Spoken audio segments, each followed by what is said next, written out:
From signs of patriotism to great sacrifice, India and Pakistan marking 75 years of independence. Hello, everyone. I'm Asiya Namdar in for Anand Naidu, and you're watching The Heat.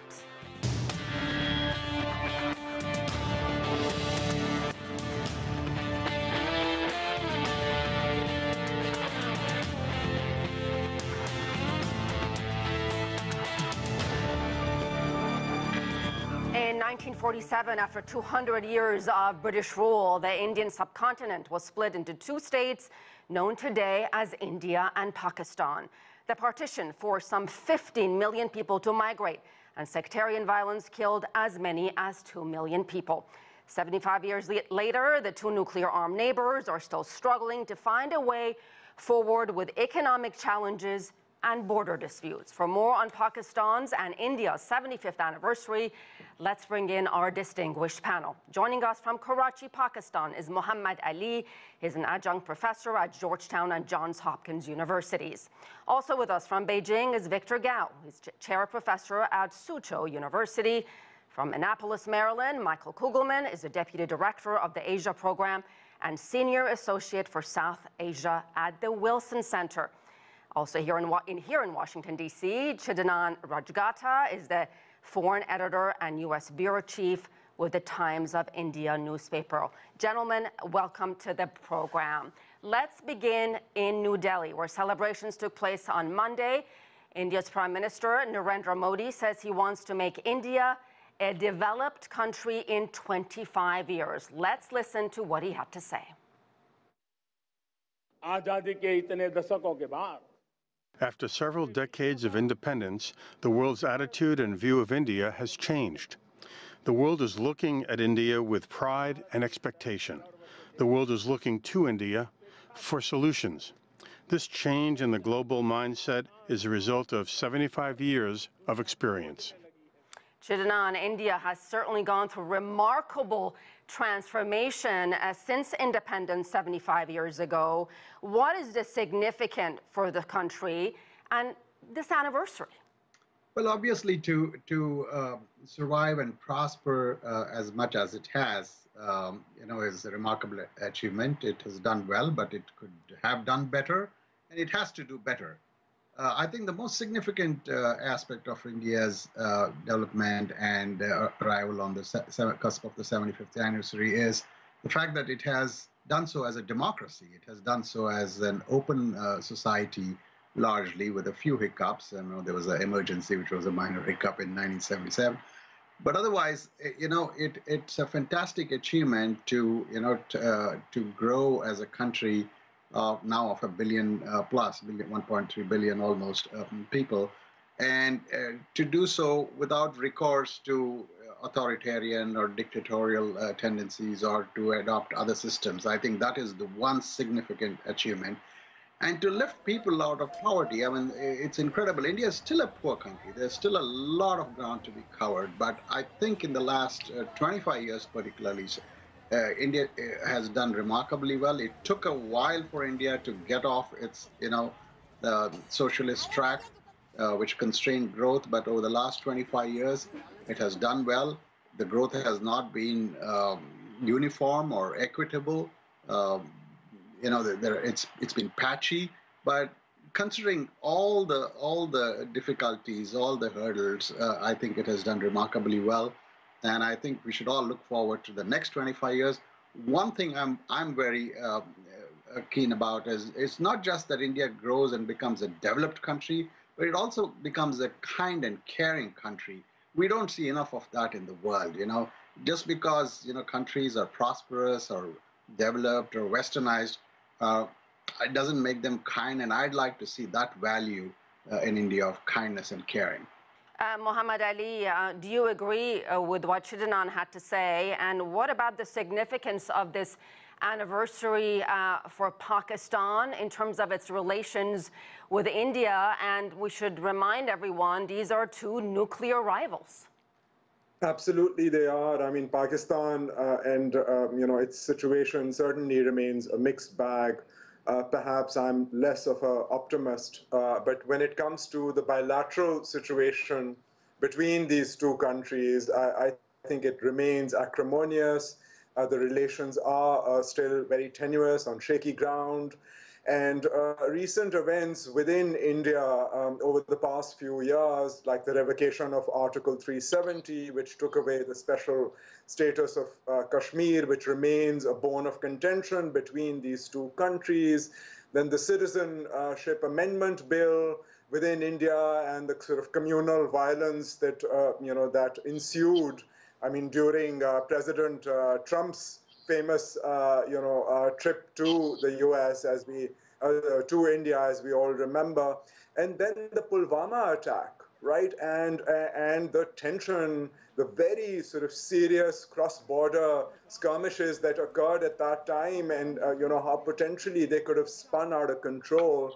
I think were dangerous, and the situation has still not resolved itself. I mean, if there is any terrorist attack on Indian soil, and if that's attributed to Pakistan, we could be facing another very dangerous situation. Let me turn to Michael. Michael, how volatile is the situation, the relationship between India and Pakistan? Back in March, India accidentally fired an unarmed rocket into Pakistan. They said it was a technical malfunction. How concerned should we be about mistakes like that and about a miscalculation which could turn into a disaster? Right. Well, I mean, clearly, one should never be complacent simply because both of these countries are our neighbors, they're rivals, and they're nuclear armed. And the fact that they're both nuclear armed, I think, is the biggest cause for concern. And indeed, when you have these types of accidents, or whatever you want to call them, miscalculations or whatever, there's always the chance then that there can be an escalation to some type of crisis that risks getting into the nuclear realm. Now, I mean, to be sure, the two countries have not really fought a war since they went nuclear, but there have been some limited skirmishes and exchange of hostilities under the nuclear umbrella. And, we heard earlier the reference to the events of 2019 with the Pulwama attack, followed by the Indian retaliatory strike in Balakot in Pakistan. That, I think, serves as a reminder that both sides, if need be, are willing to undertake limited forms of military actions against each other, even under the umbrella of nuclear weapons. I don't think either country has an interest in war. India certainly does not have any designs on Pakistan. Pakistan does not want a war with India. But I think it's that reality that you have the nuclear weapons there. That's what keeps people concerned. Even if we shouldn't be scaremongers, I think there is reason to be concerned along those lines. Final point, we have seen that this is not a relationship that's unendingly hostile. There has been some space for cooperation. We've seen that over the years. There's been limited trade. There's been some discussions on issues related to water sharing, because there is a very notable water sharing agreement called the Indus Waters Treaty, which has been used. So there is that. So it's not like it's completely hostile all the time. But to be sure, it is a relationship that's quite volatile, particularly at this very moment. It has, I think, settled into a very uneasy period. And of course, Victor, Kashmir claimed by both countries and subject of a bitter conflict. And then, of course, there's China. The three countries' borders meet at the disputed territory. In 2020, Indian and Chinese soldiers were involved in a deadly fight. It's a complicated situation. How do we de-escalate this? Thank you very much for having me. First of all, allow me to congratulate both India and Pakistan on their respective 75-year of anniversary from the British rule. We need to recall that the British rule was really very inhumane, and when the British left, they did leave behind a lot of mines, which later exploded. And I think whatever India and Pakistan suffered in their bilateral relations could be very much attributed to the colonial legacy left behind by the British, rather than attributable to India and Pakistan in their respective relations in dealing with each other.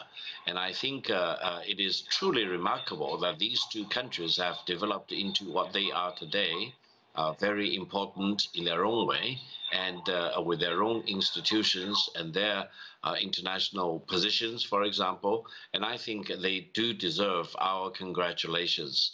Now, for China, China's relations with Pakistan and India before the British rule have been very peaceful and mutually beneficial for, I think, according to written history, about thousands of years.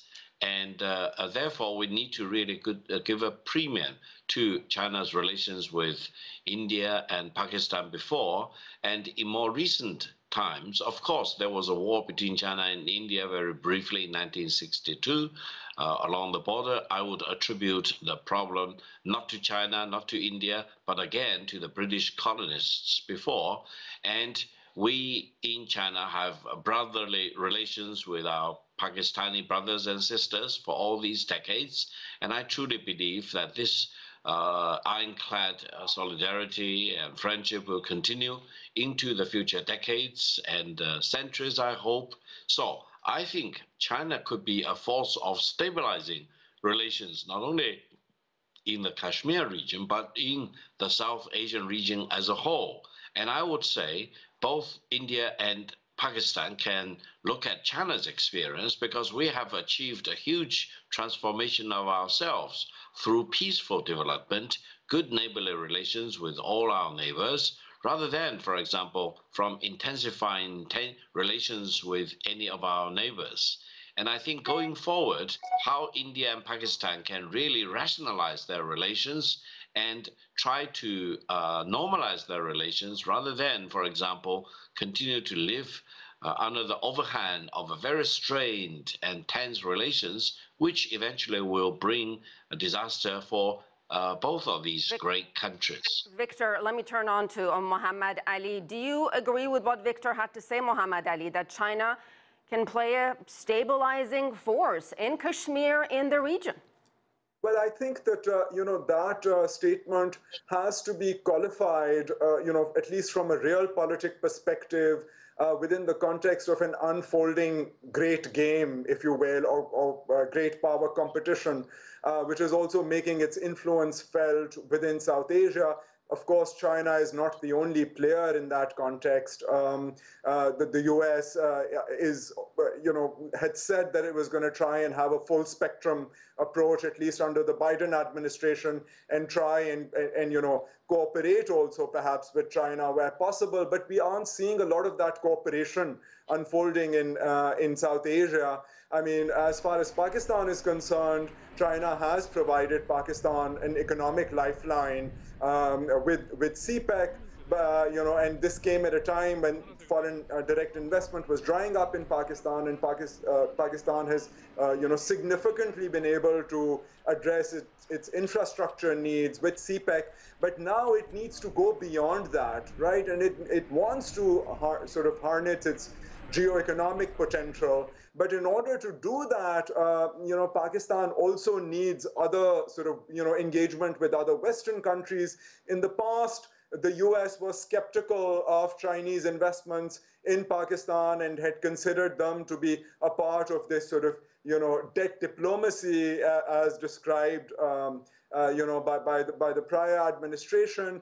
Pakistan, I think, still is trying to walk a fine line, but at the same time, it's wary of America's relationship, not only economic relationship, but strategic and military relationship. Let me stop there. Let me stop you there, because speaking of Pakistan and its economic relationship, its economy is one of the big challenges facing Pakistan's Prime Minister Shehbaz Sharif, who has vowed to transform the country. Let's listen to a clip of what he had to say about modernizing Pakistan.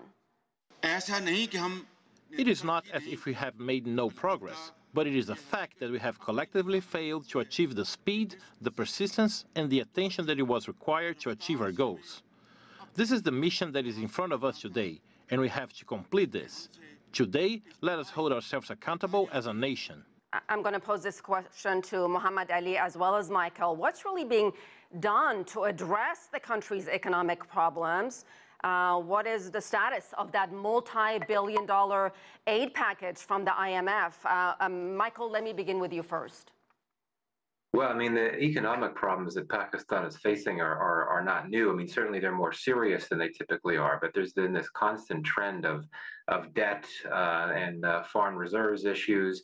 And really what it comes down to is just a lot of poor decisions on economic policy making.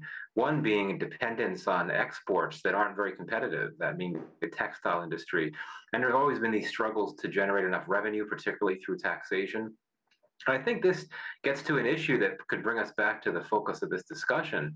You know, there are economists, not all economists, but some economists in both countries, in India and Pakistan, that have suggested that you could have some significant successes in the economies in both countries, especially Pakistan, if there's any effort to scale up trade. There's no normalized trade regime between India and Pakistan. There never has been. And so the trade that has happened has been very limited. So that's one area to look at. But no, look, Pakistan right now is in a bit of a mess because its government is not only struggling to manage the economic crisis, but it's also a very politically weak government, which causes other challenges. The IMF, assuming the IMF Executive Board signs off on the new grant, that'll sort of buy it some breathing room for sure. But the broader story remains very much unclear in terms of how it deals with these broader economic problems. But again, this is not new for Pakistan. It's gone through these cycles where it experiences this type of economic stress, and this is just the latest case. Only this time you have the political volatility as well, sort of like a twin crisis at the same time, which of course sounds like Sri Lanka. Obviously not as severe as what Sri Lanka has faced, but certainly it's concerning, to put it mildly. I want to go to Chidanand, but very quickly, Mohammad-Ali, I want to give you a chance to please quickly respond. Yes, I mean, economic sort of lethargic economic growth, inflation is a serious concern. Yes, and the economic situation is being exacerbated by the political instability. I mean, I personally feel that yes, the IMF, loan will be a bailout, and other countries are looking at that before they also give rescue packages to Pakistan. But the problem also lies with IMF funding to Pakistan, I mean, and to so many other developing countries, which continues exacerbating inequities and inequalities. Right, so even where you see economic growth, you see, the fruits of that economic growth do not trickle down to the masses, right? Because it comes with strings attached. It comes with the need for fiscal austerity. It does not mean that Pakistan does not need to put its own house in order. It needs to generate revenues locally, tax sort of this broad net of people who are doing well and not being taxed. But having these regressive taxes and this fundamentalist belief in the market system has also not done well by poor countries like Pakistan, which have immense wealth gaps and have these elitist economies. Is that also a problem, Chidanand, in India, which has raised interest rates now again for the third time since May? And then on top of everything else, you had the brutal COVID-19 outbreak there. What is the current economic situation in India, which has also taken a big hit on tourism? Well, it is a concern, but I think India is less dependent economically on exports, on trading. It has a large domestic economy, which functions well. But yes, I mean, it's the last 4 or 5 years, there's been a setback, 3 years particularly because of COVID. So they have to work their way through it.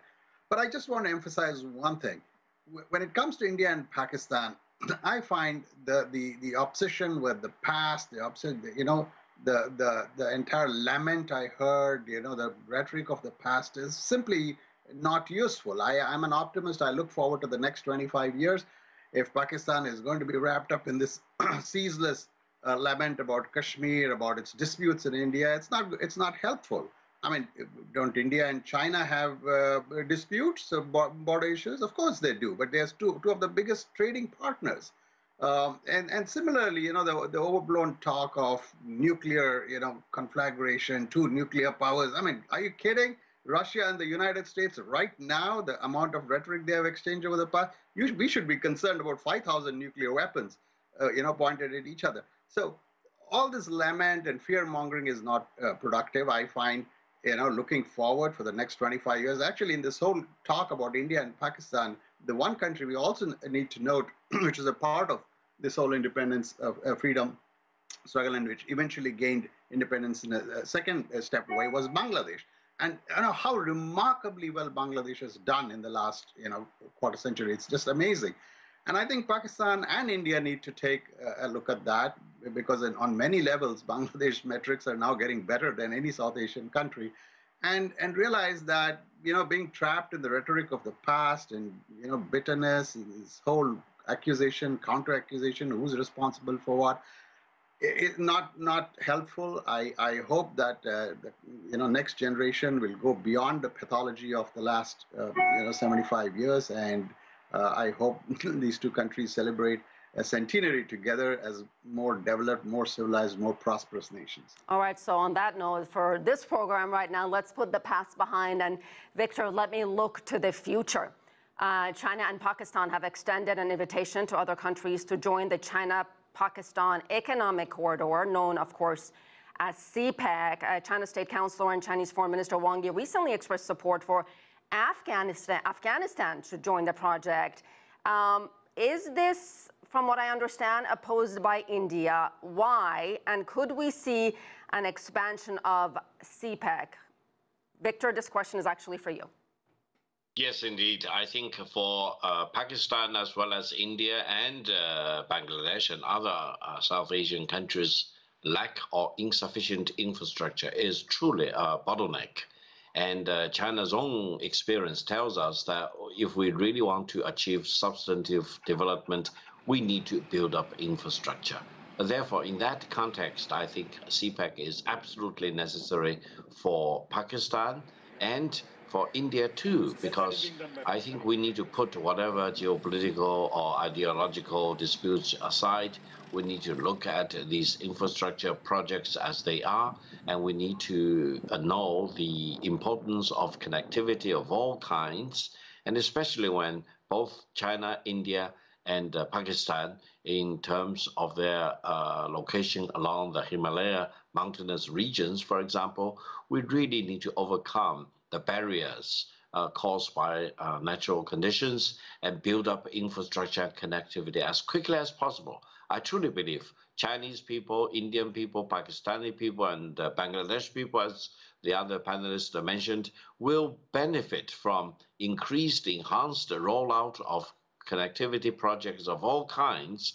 And I hope India will no longer look at CPEC, in a different lens. And rather, we need to understand that for all these countries, including Afghanistan and to a larger extent other Central Asian countries, really need to join together. Because if we talk about infrastructure projects, the more participants, stakeholders you bring in, the better. As we celebrate, as Pakistan and India celebrate their 75th year of independence, there is an open wound still. From those days. The partition triggered one of the biggest mass migrations in history, violence, chaos, political upheaval. More than 2 million people died. I want you all to listen to how one Pakistani man with family in India described his heartbreak. Yes, I've talked to my siblings through video and phone calls, but today I felt acutely aware about not being able to touch them. This video call gave me some satisfaction, but it is never parallel to a hug, to a touch, to shaking hands, or talking to them by sitting with them in person. Just absolutely heartbreaking what some of these families went through and endured. Mohammad-Ali and Chidanand, this question is for you. What have the governments in India, Pakistan have done to provide families with the chance for reunions or visas all these years later, still difficult to attain? Chidanand, let me begin with you. Yeah, absolutely. And it's really tragic. I am reminded there was a moment about 20 years ago or 18 years ago, 2004, I think, when the two countries actually opened up quite a bit. I remember there was a cricket tour. The Indian cricket team was traveling in Pakistan, and large numbers of people from India went across. And look, on a people-to-people level, every time there is an exchange of travelers or tourists, there are remarkable stories of Indians coming back from Pakistan and explaining how warm and wonderful, they felt in Pakistan. And likewise, Pakistanis go back. And it's truly tragic that there is not enough exchange. I mean, I would like 100 million people on either side to cross borders, to mix, mingle, travel to each other's countries, discover each other's countries, and a common heritage. Yes, I mean, there have been glitches. Like I said, a lot of it is because we're trapped in this rhetoric of the past, Kashmir, river waters, all kinds of suspicions, accusing each other of, terrorism. There has to be a healing process. I hope the next generation, like I said, I look forward to the next time and not be here that long. But, the next 25 years, I hope the next generation will find a healing touch. I mean, there is simply no point in going on poking the same wounds, the scabs, healing at head.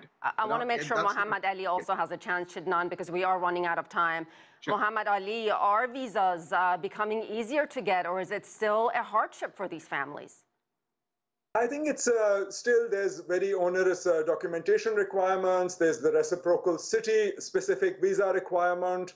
Yes, I mean, before 1965, there were frequent cross-border travel and multiple cross-border linkages. The war disrupted that. Subsequently, we've seen visa tightening. Yes, there were efforts in the 90s. The Soochow Express was launched. In 2012, both countries said they're going to agree to relax their visa policies to allow citizens over the age of 65 to get a visa on arrival. Never really happened. Recently Imran Khan, tried to enable Sikh pilgrims to come, across the border into the Punjab to their holy sites. But, there's still a lot of unintended border crossings which are criminalized. Especially when verifying nationalities is a problem for these poor fisherfolk, for instance, there are instances where their boats are confiscated, they have to serve prison sentences, they have to kind of languish in jail, they are denied consular access. I mean, there are cases, trumped up sort of, feel-good cases and humanitarian, cases where some of them are released, but there's still a lot of these problems, when there's unregulated sort of, cross-border violations, if you will. Michael, you have the final word. What is the path forward?